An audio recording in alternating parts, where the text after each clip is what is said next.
Hi there. Welcome to Bourbon Turntable. We are the show that blends the love of music with the love of whiskey. With me tonight, as always, Drew Crawley. Howdy, guys. How we doing? We're doing well. Good. You got a pretty full Glencairn there. Yeah. We'll get into it here in a minute, but I decided to cash a bottle tonight to cap off my Derby weekend. So, all right. We have a friend that's in the bourbon group with Drew and myself here locally, named Shannon Reed, and his wife is named Mavis. And if you ever go to his house to drink, and she pours some whiskey for you in a Glencairn, it's going to look like that or more. I don't know. I don't know what's going on there, but anytime we see something that is poured above the little ridge in the Glencairn, we call that a Mavis pour because that is her name. So she pours whiskey like the rest of us pour a glass of wine. It's pretty intense. Yeah, a glass of tea, really. She's amazing. We love her. But Drew, welcome. And we have with us again, Wonder Mike. Brother, you couldn't get away from us. It's a burden, but I'll take it. Yeah. People are just going to question your judgment. That's all. Hey, it's just a normal day in my life. that probably won't be the first time, but probably won't be the last. But no, we are proud to have you with us. Proud to have you with us. Glad to be here. So we're going to impose upon you again because you're just the best in the biz at this. So tell everybody what they need to know. Don't forget to like, comment, share, subscribe. Hit that bell notification to find out when new episodes are coming out, which do come out every single Wednesday on all of the services: Spotify, Apple Music, Google, maybe Amazon, definitely YouTube. And always hit that like button, but hit it an odd number of times, so then that way it stays as a like. Thanks, Mike. You're amazing, and we appreciate it. Hey, so tonight we're going to be talking about Chris Cornell and Soundgarden. This show will release on May 18th, and that will be, sadly, the fifth anniversary of the passing of Chris Cornell. They just completed a Soundgarden show in Detroit, Michigan, and Chris Cornell was found hanged himself in his hotel room. So it was very sad all the way around. But we want to honor him, honor his most prominent band. We'll talk about the other stuff that he was involved with too. But we want to talk about Chris and Soundgarden. But first, we're going to talk about some whiskey that you can pair with Soundgarden. Mike is our special guest. We'll let you go first. All right. This actually was easy. You said that you would pair which one. It came to me immediately, and this whiskey reminded me a lot of Soundgarden as a whole, because by the name of it, by looking at it, you think it might be rough, on appearance. But then you start to drink it and you realize the layers and the power builds on it. And there's a lot of soul behind it. And that is Iron Root Hubris Hazmat. Awesome. All right. Brother. And yeah, it is by the name alone, man. It strikes fear and it looks menacing, but oh my God, it's the most glorious hazmat whiskey you've ever had in your life. That's a great choice. I wish I had that bottle so I could have made that choice myself, but that's another story for another day. Yeah. Drew, what do you have, sir?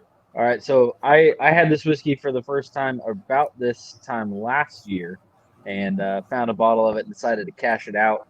And because I know friend of the show is a fan of this band, I went with Allen's Lee W. Sinclair Iconoclast release tonight. So I decided to kill it. That was all that was left of the bottle, and it is now in the history books.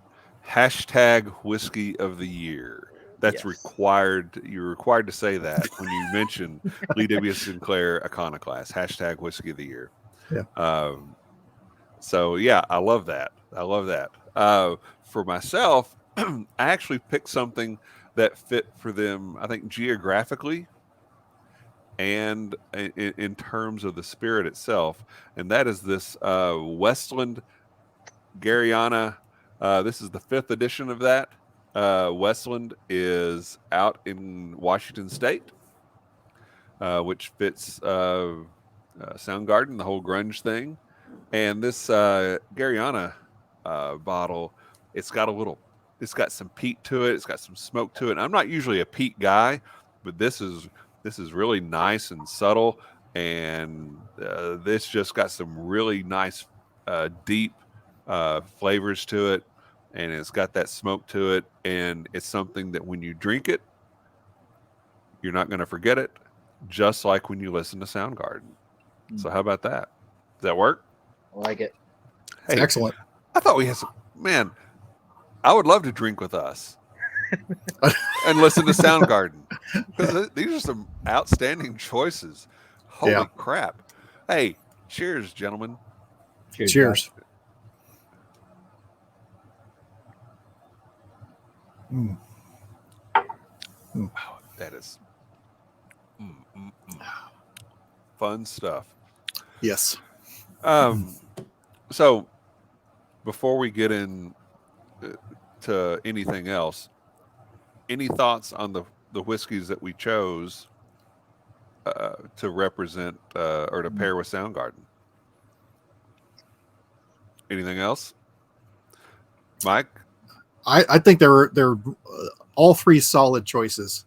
And I was, after thinking about it further, I thought, well, is there something else that I could pick? But it was my first choice. I fell in love with the choice for it. But yeah, no, I don't know. I don't think I could have made another choice, at least from what I've got, that would have been any better. And I like your guys' selections. That Iconoclast, every time that comes up, man. Hashtag whiskey of the year. Yep. Yes, it was my bourbon of the year. Not whiskey of the year, but bourbon of the year. Good stuff. Okay, so the three that we picked were, to be honest, not readily accessible to Joe Public. Is there something that off the shelf that you could walk into most any liquor store and find that you would think, if I'm sitting on my deck and I'm listening to Soundgarden, what's a good choice? What would you recommend? Oh man, that's tough. Yeah, I'd say an easy choice would be a Knob Creek single barrel. Yeah. You can go into any store and get them reasonable, and you're gonna have a good time with it. Yep. Yeah, that's a hard one to pass up. I was thinking along those lines. I was going to go with any of the Booker's releases, 2020 and prior. Okay. There's some hits and some misses in the last 2 years, I think.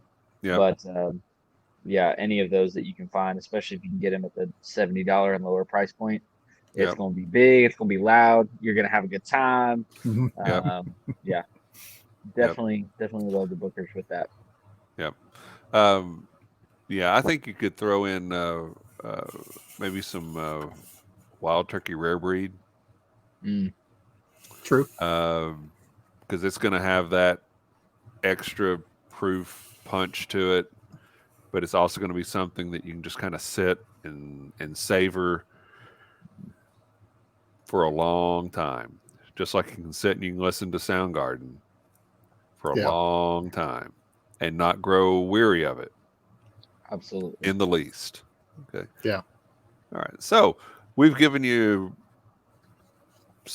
half dozen suggestions here for things you can pair with Soundgarden. So if you want to hit pause on the show and go grab a bottle of any of those, unless you're driving. If you're driving, you shouldn't have a bottle of any of this where you can drink it anyway. So if you're listening to this on your favorite podcast platform, don't do this. But if you're at home and you're relaxing after a long day at work, hit pause, go grab a bottle of something that we talked about, and you can listen to the rest of the show with us while we drink and we talk about Chris Cornell and Soundgarden. So we'll wrap up side A of the show with that, and we will talk a little bit about Bar Cart. Now, the Bar Cart Co-op is a collection of friends and loved ones and friends that are like family that produce some very authentic and fun, no BS whiskey content for you. Distillers Talk is with Alan Bishop and Christy Atkinson. They talk with some of the best distillers in the business, as well as some folks that are flying a little under the radar that have some very creative things that they can share with you if you are curious about things distillation, or if you're a home distiller yourself. My Whiskey Den, we'll come back to that in just a second, and then our own show, Bourbon Turntable, which you should like, follow, share, subscribe, hit that thumbs up, blah blah blah, like Mike told you to do. But Mike, you're in addition to being an exceptional pinch hitter for the Kansas City Royals and for Bourbon Turntable, you were a regular, and well, regular is probably not the right word for it, but you are on My Whiskey Den. Tell us about that show and tell us about what you guys have going on right now. So My Whiskey Den is a nice little very niche corner of the the YouTube world where we primarily focus on craft whiskey, and it really came about of just looking at some of these craft distillers that were doing things and not getting any recognition, but finding this little, once you go down this rabbit hole, just like you go down a rabbit hole of music, YouTube is a great place to go down music rabbit holes, as is Spotify, but you start finding things about these distillers, things that they're doing, the grains that they're using, their techniques and stuff. And, you'll find somebody that is making an absolutely exceptional whiskey. And then you realize it's young, and you learn to get rid of your predisposed notion that yes, I know, I didn't want to say that, but I'll say it. Yeah. Age horse, right. Where they're like, oh, it's gotta be 8 years. It's gotta be this. No, it's gotta be if you're following a certain route, but when you're doing different things with your yeast, your grains, your barrels, and what types of wood that's in the barrels and everything, you have some fantastic whiskey. So we focus a lot on that, talking with a lot of distillers and industry people. We're getting back into doing that with our interviews. We've been doing more different theme shows. We've got a theme show coming up this coming, I guess it'll be a past show now here, but we're talking about moms and some other whiskeys. But yeah, please check us out. We go live on Monday nights at 8 p.m. Central, 9 p.m. Eastern time.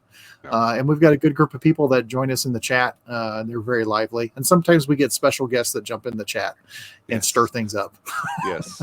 Yeah, I can't wait to see all the your mom jokes in the chat on that one. That'll be good. I might have to drop in. Yep. But you can follow My Whiskey Den on Facebook and subscribe on YouTube. Great group of guys.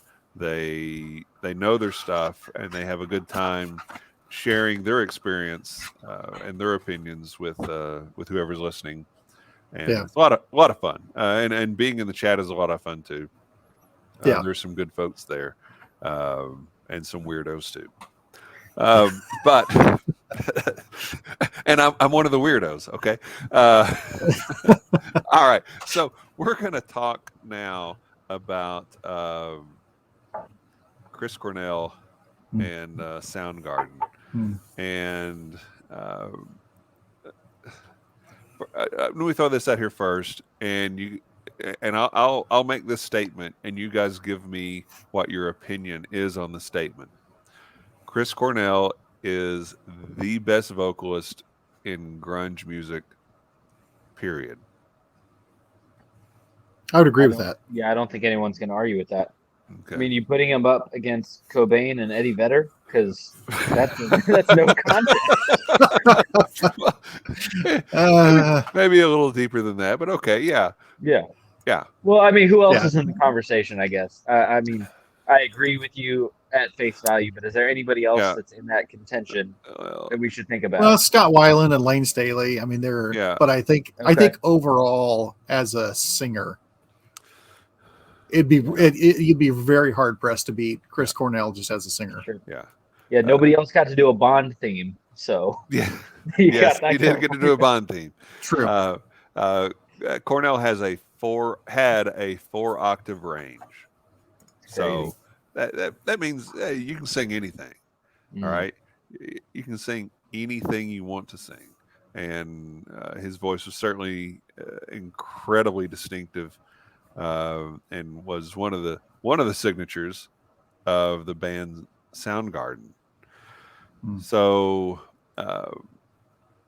Soundgarden went through a couple of iterations back in the mid 80s, ultimately released an independent album in 88 called Ultra Mega OK, and then had their first major label release in 89 with an album called Louder Than Love. At that point, I think the lineup was Cornell on vocals and some guitar, Kim Thale on lead guitar. I think Hiro Yamamoto was the bass player at that point, and Matt Cameron was on drums. So before we get on, and I think Yamamoto was around for a handful of years, and then I think went back to college to finish his master's in chemistry or something weird like that, if I remember that correctly. I don't know. But so they've gone through a couple of different bass players. I think Ben Shepherd was probably there the longest. But when you're looking at that lineup, other than Cornell, any thoughts? Anything stand out to you? I think all of those guys went on to have pretty outstanding careers as individual musicians post Soundgarden. So you have to have some respect to that. But in my mind, Cornell is that band. I mean, Cornell is Soundgarden. Cornell is Audioslave. He's it. The reason those bands are special is because of him. Not to diss on any of those other members, but the thing that made them special and kind of put them over the rest of the bands that were in that scene was him. Okay. I don't know. Mike? I would absolutely agree with that. They, his voice, extremely distinctive voice. And he could go from soul to growling to, just outright belting it out. Mm-hmm. And Soundgarden there was a certain sound coming out of Soundgarden that he worked perfectly for. Yep. And when Audioslave came about, and I remember it's like, I am not going to be the new singer of Rage Against the Machine. And right. But that band with his voice, that was some really good music. I mean, they really came out. I mean, between Tom Morello's guitar and him singing, it was amazing. But even his solo stuff, I liked his solo work a lot. Mm-hmm. Yep. And Chris Cornell is one of my favorite singers, and that hurt when he died. Yeah. I would throw this out. I think Matt Cameron is a beast. I think if you look at him, he looks like he could kind of be hanging out with us. Okay, there's a bit of a nerdy quality to him when you see him, but he's one of my favorite drummers, and I think that he just does some fantastic work with Soundgarden and later on with Pearl Jam. But I understandably it gets overlooked a bit because of Cornell and what he brought to the group. But and I don't know that you have Soundgarden without Cornell, and I think that's why after he passed there isn't a Soundgarden. But I think Matt Cameron is absolutely brilliant as a drummer.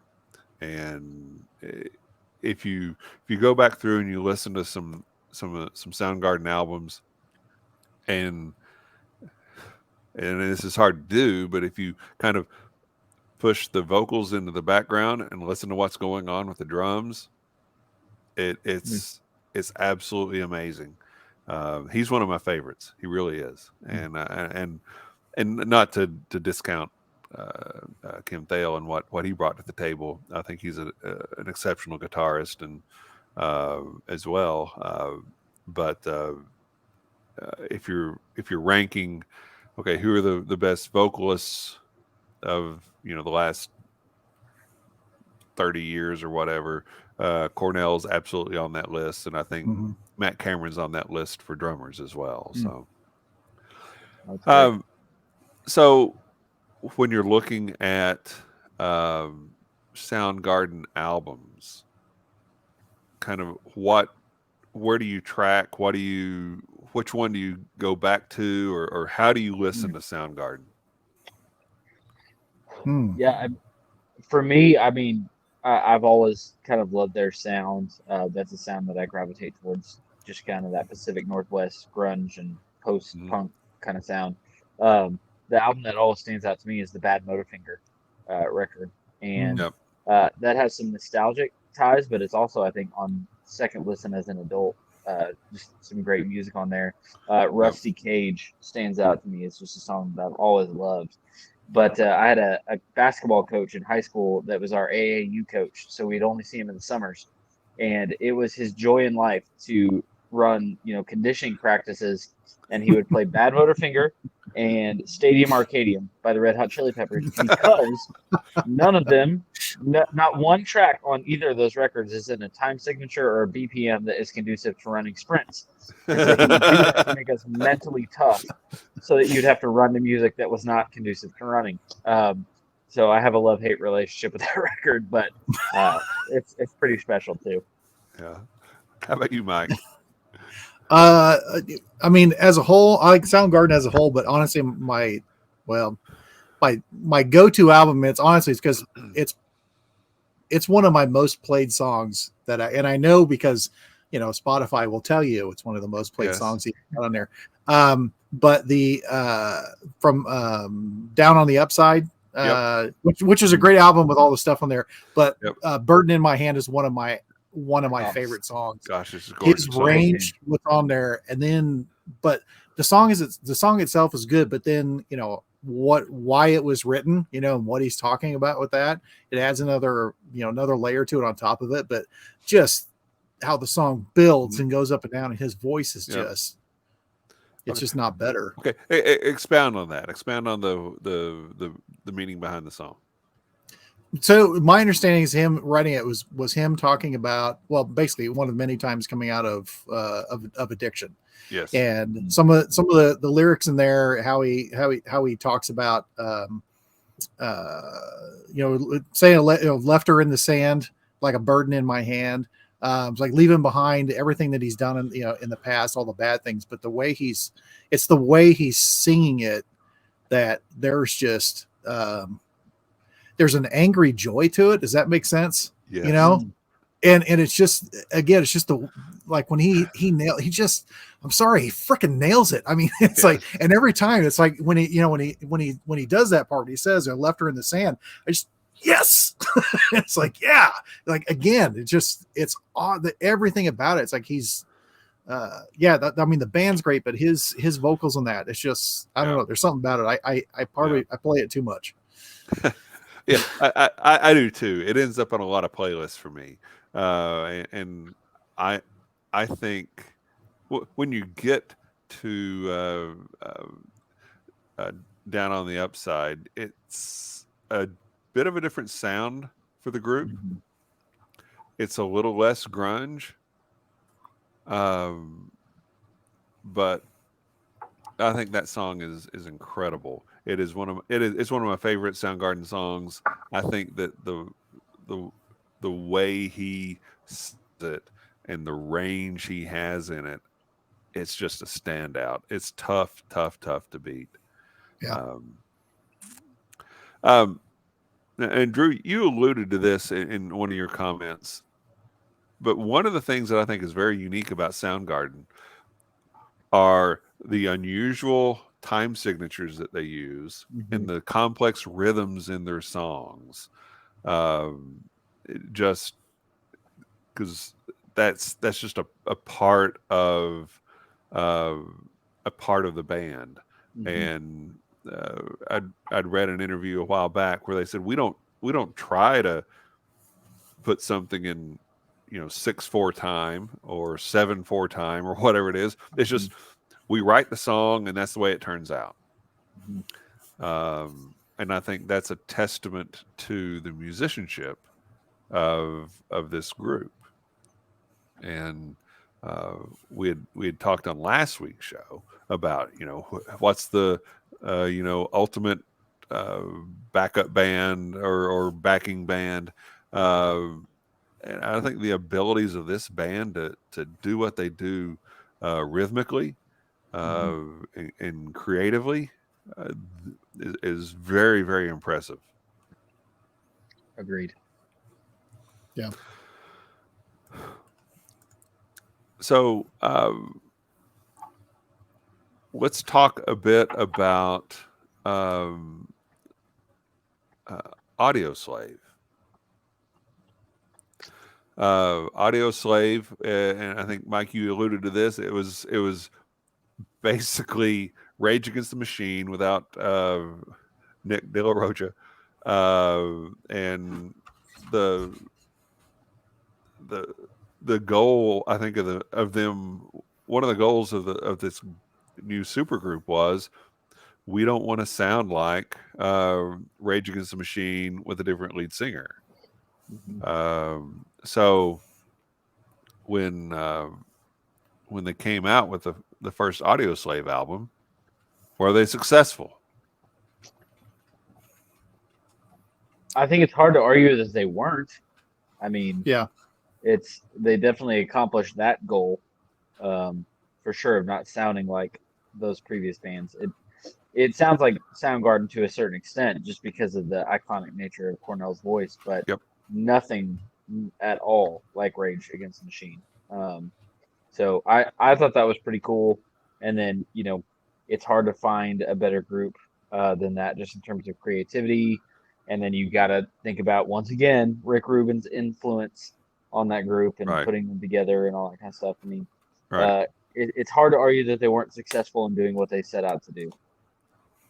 Yeah, I would agree. I think it kind of the funkiness of Rage Against the Machine carried over to it, and I mean, obviously the first big song, Cochise, which I'm sure most people will now associate that with Talladega Nights, because it plays prominent on there. Not that there's anything wrong with that, but there is a little bit of funkiness from that band that carries over, even though, it's hard to not associate Chris Cornell with Soundgarden, but just the strength of that band. I mean, that's Rage Against the Machine can rock. I mean, and I thought it was a really good marriage, and I thought they pulled it out really, really well. That first Audioslave album really blew me away. And I think Cochise was just a phenomenal song. And Mike, it was in Talladega Nights and Shake and Bake and El Diablo and but there were a lot of songs on that album. Show Me How to Live was another great one. Like a Stone was a great song too. I think that and I think the Cornell wrote all the lyrics for that album. But I thought it was very unique the way they came together. And Drew mentioned the Rick Rubin influence, and I think that kind of made all of that happen. And then there was some squabbles between Cornell's record label and Rage Against the Machine's record label, and It looked like for a while it wasn't going to happen, and then they finally got it all together. But yeah, that I thought the first Audioslave album was the best. I think there were 3. Any thoughts on the other Audioslave work?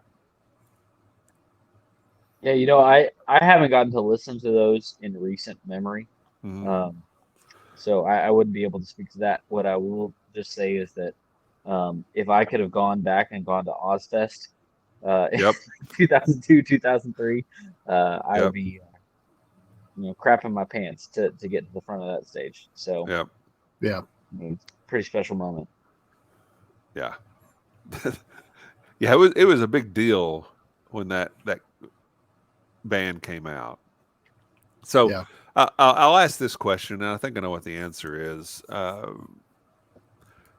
Audioslave or Soundgarden?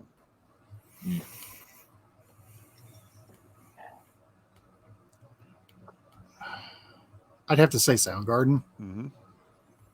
Just because would you have Audioslave without Soundgarden?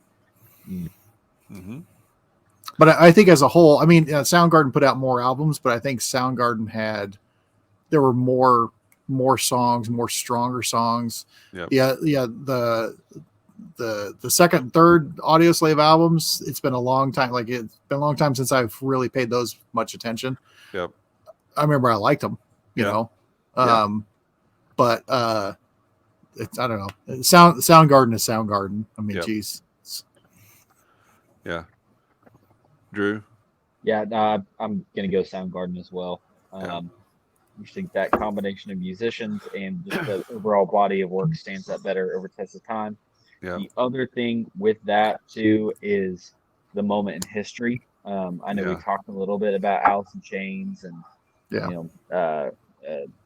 Pearl Jam and Nirvana, but these guys, at the time of Soundgarden, were really coming as a part of a movement and a part of a very specific regional sound that changed a lot, in the post-punk and metal kind of scene at the time. And so I think it's because of their historical contribution and because of the special nature of that group of musicians, I would go Soundgarden as well. Yeah.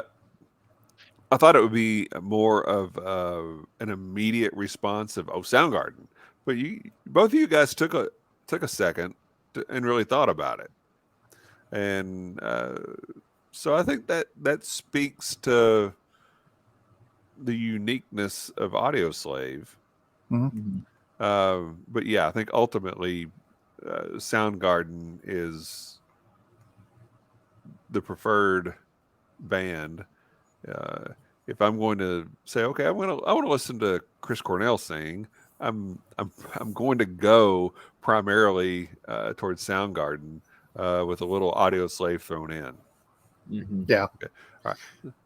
Yeah. Well, okay, so let me throw this at what this kind of reminds me of. If you said, okay, what's the better band that Dave Grohl's been in? Yeah, right.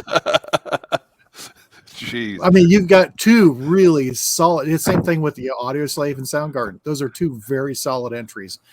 A lot of people would kill to be in either one of those two bands. So it's hard to make a choice there. It's like two different lifetimes, Right. But would you have Foo Fighters without him being in Nirvana? Oh, absolutely not. Yeah, no. Nope. Nobody would know who Dave Grohl was. Right. Well, in all likelihood. I mean, maybe he carves his path out somewhere else.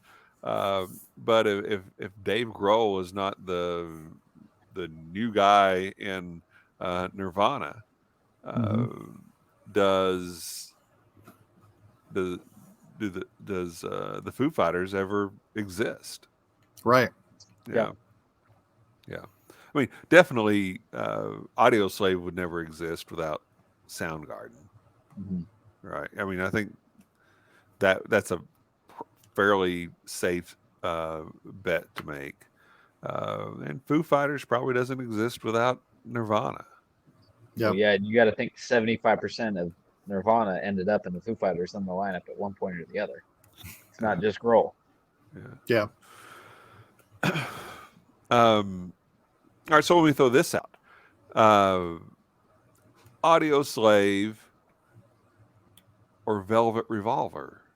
Oh, Dude. Because see, Mm. these two supergroup bands are so similar in Yeah. the way they're set up. They came out within a year of one another. Audioslave is Rage Against the Machine with Chris Cornell singing lead, and Velvet Revolver is basically Guns N' Roses with Scott Weiland singing lead. Yeah, with a little bit of difference in there. Yeah. But both of those bands grew up about the same time. They had, I think they had the same number of albums. I'd have to go back and check. And then they went away about the same time. yeah. So Audioslave or Velvet Revolver? I'm gonna have to make a Mm. quick pick, and this is just based on instinct. But I'm gonna go Audioslave only because I really don't care for Scott Weiland and STP. I don't get it. It doesn't click with me or resonate with me. I could be wrong on that, but that's just me. Mike, what do you think? I don't. Okay, It's a hard choice just because I really do like them both. It really, I mean, the reason for Audioslave coming together doesn't really seem. It wasn't. I don't know. I mean, there's a little drama. You know, Zach's like, I'm done. I'm going to go do whatever. I'm going to be whatever he decided to go do for a while, you know. And then and Soundgarden, I mean, did Soundgarden ever really break up, or was it like, we just need to take a break? No, versus Velvet Revolver was, you know, Scott Weiland's got some problems. And he carried him over into the band, and the band got tired of his problems. But you know, it was mostly Guns N' Roses or former Guns N' Roses, and except for who was it? The other guitarist. I can't remember, the bald guy in Velvet Revolver, and it's gonna strike me later. But Velvet Revolver was just I don't know. I don't think I could choose between the two of them. They were both hit at the right time, and I think that it was a good example of how you can put together a so-called supergroup and do more than one album. Yeah, it was Dave Kushner of Wasted Youth. Yes, was the other guy. Yep. Yeah, he was the odd man in, I guess, in this case. But Drew, we'll have to talk about Stone Temple Pilots at another date. I will be open to changing my mind. STP. I like STP a lot.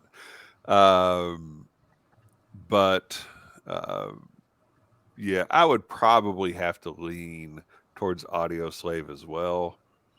Although Velvet Revolver was a lot of fun to listen to. They were a lot of fun. Yeah. And I thought it was just very unique that both of those bands popped up at about the same time with very similar formation legacies and very, very talented but very, very broken lead singers. Mm-hmm. I thought that was an interesting comparison. Let's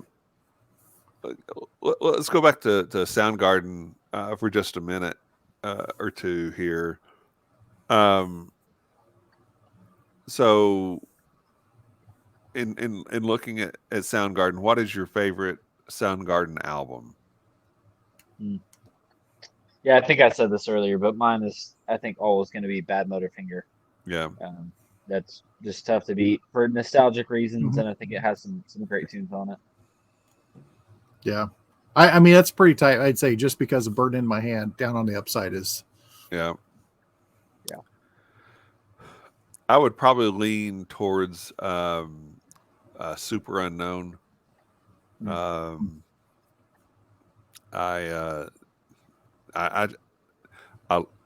really like well, it's just tough. I think the first tracks are "Let Me Drown" and "My Wave," which is, I think, one of the more underrated Soundgarden songs. Uh, there's even a little guitar part that in there sounds like a little bit of surf music. So I think they're being very clever in it. Uh, and then "Fell on Black Days," which is incredible. Black Hole Sun's on that, and Spoon Man, which is just. I was going to ask that question. I was going to ask where you guys fall on Spoon Man. Yeah. I love it. I think it's awesome. I think that and that's I talked about it earlier.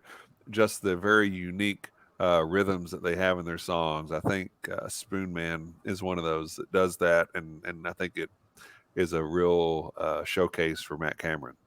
Mm-hmm. I like Spoon Man. I don't like the spoon break. It's like I like the song, I listen to it, and it's like, here's the break. Yeah. I know there's a reason for it. I know it's fun to throw throw things around a little bit, but yeah, I don't know. What didn't Spoon Man, did it win a Grammy or was it nominated? They got some kind of performance nomination, I believe, but I thought they had won for that. I don't know. Well, they may have. Let's see. Well, while you're looking that up, have you guys kept up with Cornell's daughter Tony at all in her own music career? Oh my God, that girl, yeah, she could sing. Yeah, it runs in the family. I mean, between Violet Grohl and Tony Cornell, I think there's a pretty good argument that grunge music will be alive and around for a little bit, at least. Yeah. That one, I mean, which it wasn't too long after Chris died, and she sang Hallelujah. Oh wow, yes. Good Lord. Special.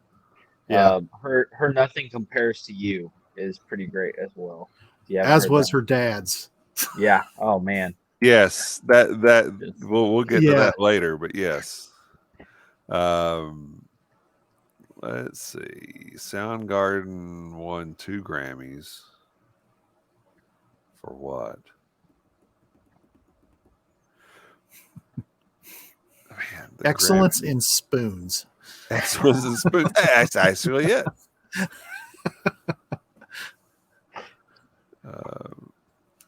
And that kind of gets us, when I'm looking at this, it kind of gets to, they won for best hard rock performance for Black Hole Sun, and best metal performance for Spoon Man in the same year off the same album. Wow. Okay. That and they have been in, like, Bad Motorfinger was nominated for best metal performance. That doesn't strike me as a particularly metal album. Yeah. No. But I've seen some comments from members of Black Sabbath that talked about how Black Sabbath and Soundgarden are very similar, which I can see to a degree. Yeah, to a little bit. But I can see, putting them in the rock category, because there's not like a grunge category, but I don't see necessarily putting Soundgarden in the metal category. I don't think that it necessarily fits. No. Yeah. But what about Chris Cornell singing War Pigs? I'm there for that. Yes. I do think there's some interesting comparison, though, because you have these kind of two standout talents as members, both Matt Cameron and Chris Cornell, and then Ozzy and Zakk Wylde. And that it seems like it kind of forms around those two in their partnership. You're going to have similar comparisons in, what's the guy that sings for the Red Hot Chili Peppers and Flea? Anthony Kiedis. Kiedis. Yeah. Yes, thank you. So, this band kind of builds around these one or two outstanding talents and then kind of forms from there. So I think there's some overlap or some comparison to be made there. I mean, I'm not saying that it's crazy.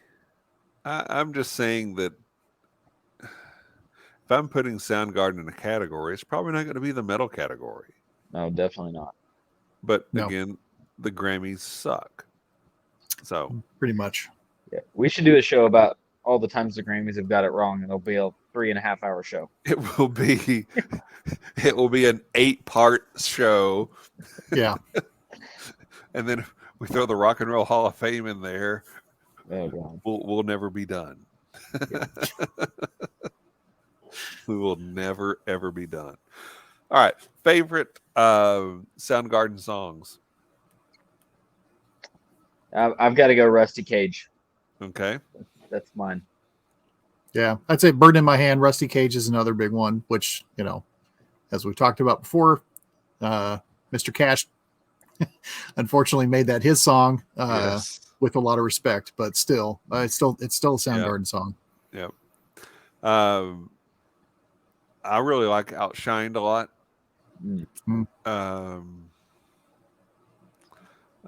Fell on Black Days is another favorite.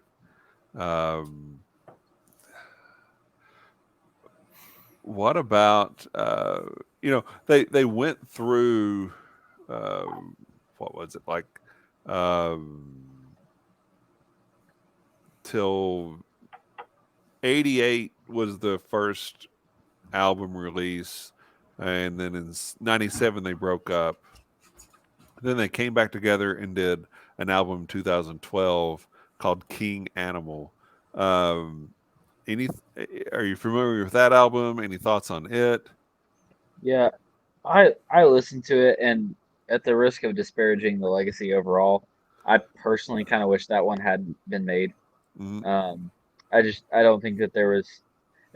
Obviously, we all wanted more Soundgarden records, right? Right. Yeah. But that one felt, I would say, desperate or just trying too hard to make something. The magic was gone 13 years before. Yeah. And it felt like they'd kind of done their thing and had their moment, and then that one didn't really fit the rest of it in just my listening. And I probably only listened to that record once or twice. So. Yeah. Mm. Mike, any thoughts on it? No, I mean, not a lot. I didn't have a lot of time on that album, but around that time they also did do a song for one of the Marvel movies, which I thought was pretty good. Mm-hmm. And I thought it did the trick. I thought it wasn't embarrassing to the band or anything like that. I was like, all right, we're doing some good stuff here. Yeah. What was that? Live to Rise, was that it? For the Avengers. The first Avengers Avengers movie? Yep. Yeah. Yep. Yeah. I liked the King Animal album. Of all the Soundgarden albums, it's not going to rank up there near the top. It's not going to challenge Super Unknown or Bad Motorfinger by any degree. But I thought there's some really good songs on there. I thought Been Away Too Long was good, and I thought it kind of fit what the band was doing. And I think By Crooked Steps was a really good song, and I thought fit in with the Soundgarden legacy for what I see as really pushing the envelope in terms of the rhythms that they use within the structure of their music. But it was not it's not going to be, I don't think it's anybody's favorite Soundgarden album. So, one thing that we haven't talked about yet was Temple of the Dog. that came out in '91 in honor of Andrew Wood, who was the lead singer for Mother Love Bone.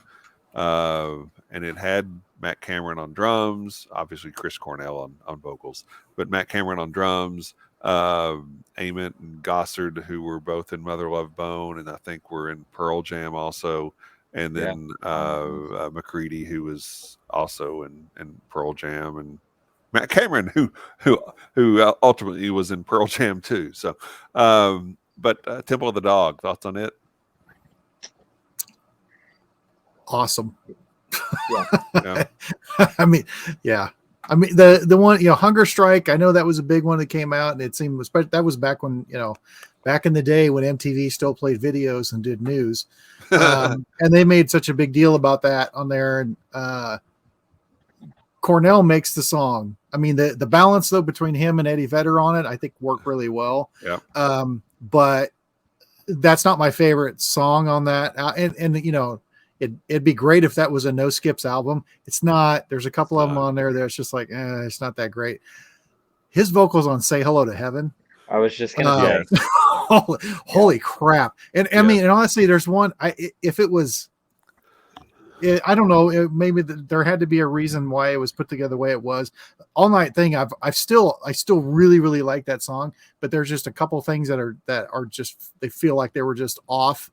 That to put on there, who knows what was going on when they did it. I still really like that song, but man, his vocals and Say Hello to Heaven, Hunger Strike, it's great. What he's doing, his vocals and everything, Hunger Strike, awesome.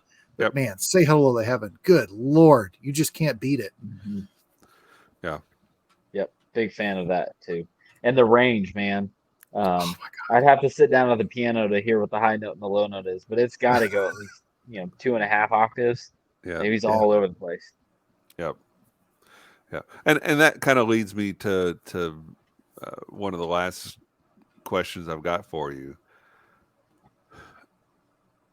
Not setting aside what your favorite songs are of Soundgarden or of Audioslave, what are your favorite Chris Cornell vocals? And I think Say Hello to Heaven is definitely at or near the top of the list. Yeah, that's tough. He did a song, and Kevin, I think you and I have talked about this as a duet with Zach Brown Band, called "Heavy as the Head" on one of the Zach Brown solo projects, I believe. And every time that comes out, I'm just in love with it. I think that's a really special one.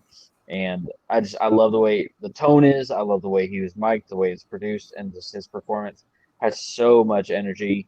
I'm a fan of the one they did for the Avengers film as well, but that Heavy as the Head is one of my favorites. Yep, I agree. I love that. It's fantastic. Mike, what do you think? That's another hard one to answer. I mean, obviously the songs we've talked about, but I think as he got older and his voice was, it had been used so much, but also with the age, I think he was able to embrace and do different things with his voice, or maybe he didn't hit all the notes and everything, but he did an album that was, I wish I could remember the year. This was probably at least 10 years ago, but it was called a live one called Songbook, that it was just him singing songs, and he was singing them in a different tone, different way. And just the way he hit those two, those are really, they're, like he's sang Soundgarden songs and stuff. I honestly have to say, okay, with all the other vocals and everything else, taking aside the other stuff we mentioned, one of my favorite vocals that he ever did was when Whitney Houston died. He sang "I Will Always Love You." He got up on stage and did it. It didn't have all the verses, and it didn't matter, but he did it immediately. And holy shit. Yeah. It's amazing. I mean, it's just amazing. Yeah. I mean, and I heard he did, of course, I know it's been one of the posthumous albums, which I have mixed feelings about those, right. Him doing a version of Billie Jean and he did Led Zeppelin and stuff. I would have to say him doing, he did a pretty good Led Zeppelin. I'll Yep. give him credit for that. Mhm. But I think, unfortunately, which, Kevin and I had a conversation about this the other day. I think the guitarist was Santana on that. Yes, it was.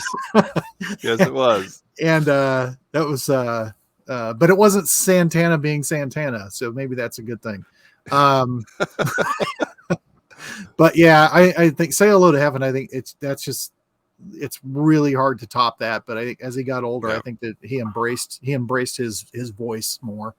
Yeah. Mm. He does a cover of Nothing Compares to You. Yeah. Which is just utterly fantastic. Yeah. And I think of his Soundgarden stuff, one of the songs that just stands out to me in terms of his vocals is The Day I Tried to Live. Mm-hmm. Because I think that it has a huge range on it and it's very poignant, and it's just, again, unfortunate is an understatement that we're not talking about what supergroup is Chris Cornell in now, so it's very sad. Fortunately, there's a lot of music out there that we can look to and still enjoy, whether it's a Soundgarden album or any of his solo work, Audioslave. There's a lot there to grab, but selfishly, we wish there was more. Yeah. So, all right. Any final thoughts on Chris Cornell or Soundgarden or any of the bands that he was associated with? I don't imagine I'll ever stop listening to it. Yeah. Absolutely. Yep. Very cool dude. Yeah. And you talked about doing for James Bond for Casino Royale. Yep. That was honestly that was a really good choice because this was a new Bond, a new feel to it. I love all the James Bond movies, but it was definitely a much different take, for the songs. Now him with the horns, I don't know, but it's still, it's like, it was a Bond, it's a Bond song, but it's like, it still worked. I mean, it all still worked on it, but he, I thought he did a pretty damn good job for being, I wouldn't pick Chris Cornell to sing a Bond theme song. Yeah. Well, but, I might pick Chris Cornell to sing anything. But